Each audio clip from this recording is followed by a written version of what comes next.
Well, we're fortunate to welcome Jean-Luc from the World Economic Forum to Interpol World TV.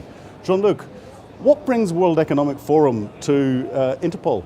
Actually, the World Economic Forum is an international institution for private-public partnership. And 2 years ago, as I joined the forum as former chief of the Swiss Federal Police, I got the mission to have a look at the concerns our partners might have on the field, global crime, international crime, organized crime. And what I did was to ask chief information security officers from our partners or chief risk officers, legal officers, what are your biggest concerns? And they all gave me the same answer: cybercrime.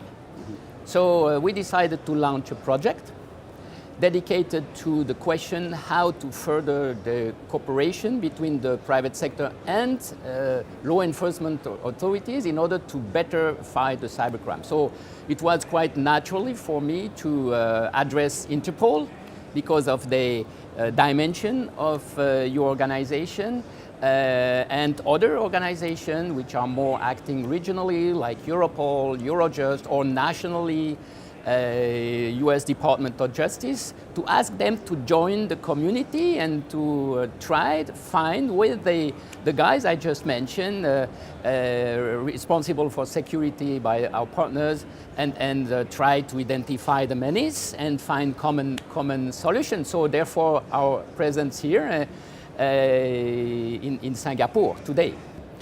Now, you mentioned public-private cooperation. The private sector is all about making profit. Is it right that the public sector should be bringing them into the law enforcement arena? Oh, I think what we realized after what I realized already in my former job, you know, the threats are so global now, especially the cyber relevant threats, that it is not possible anymore for the private sector, nor for the public sector to manage alone the threat. So it was a natural, quite natural gathering, if you want. Now, one of the things that brings international community together is joint regulation or some form of law or rules that the international community can work to. There seems to be no law or rules for cyberspace. Do you think there should be?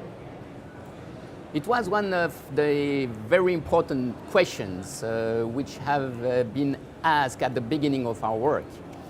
And of course, what I saw was, and it is more or less still like that, the reflex of the law enforcement, of the governments, when a new phenomena is coming, is to try to adopt no regulations.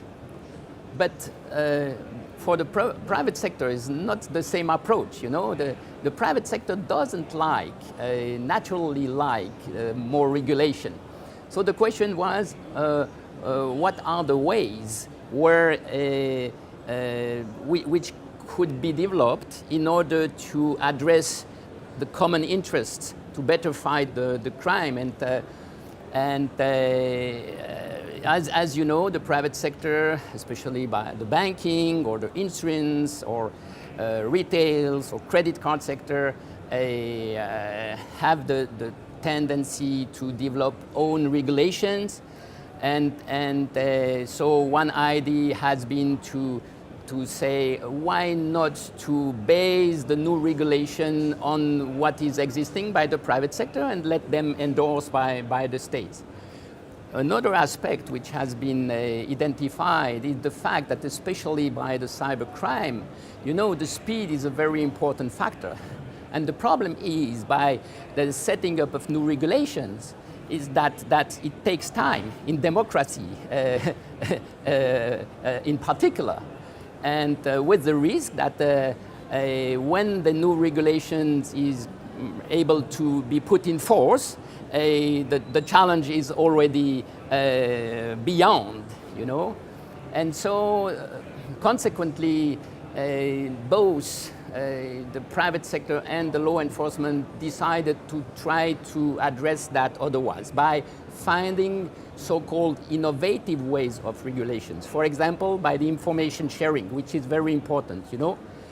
And they realized that there are a lot of things, for example, a lot of information which can be shared between the private sector and the public one in order to enhance the efficiency of the fight against the crime before very complicated questions around the legal implementation of the mutual legal assistance treaties, for example, have to be addressed. So, you know, there are ways which exist, which have to be continued to be explored, new ways of regulations. But recently we've seen two very large global attacks. Do you think we'll ever get ahead of the bad guys who are trying to disrupt us? No, I think like in other fields of the criminality, the bad guys will unfortunately always remain ahead. And but there are methods, there are tools which can be developed, and in order to help the good guys and the honest guys and the law enforcement agency to better fight these new forms of criminality. Here, for example, I have realized that there are a lot of new tools called, for example, artificial intelligence, which are indeed in the situation of helping the good guys, the private sector, and the law enforcement to better fight these new forms of criminality, especially regarding the speed I just mentioned, which is one of the main challenges. And what are the security priorities for the World Economic Forum at the moment? So the idea remains to help our partners together with the governments find common solutions. And we are convinced that it is possible to continue acting as catalyzer. But the challenge is to help them or the partners to identify the common interests. You know, for example, on the field of cyber security, as you know, it is quite easy to rapidly touch to national security interests, and as soon as you are touching those kind of interests, it is quite impossible to address from a common point of view, to address the challenges from a common point of view. In the contrary, as long as you are focusing on cybercrime, the common interests are obvious, so it is possible to address them, and it is possible to find common solutions. It is what we did and what we will continue doing. So is the audience at Interpol World a good audience for you to help try and get that cooperation working? Yes, it is. It is indeed. It is a very good mix of representatives from the private sector,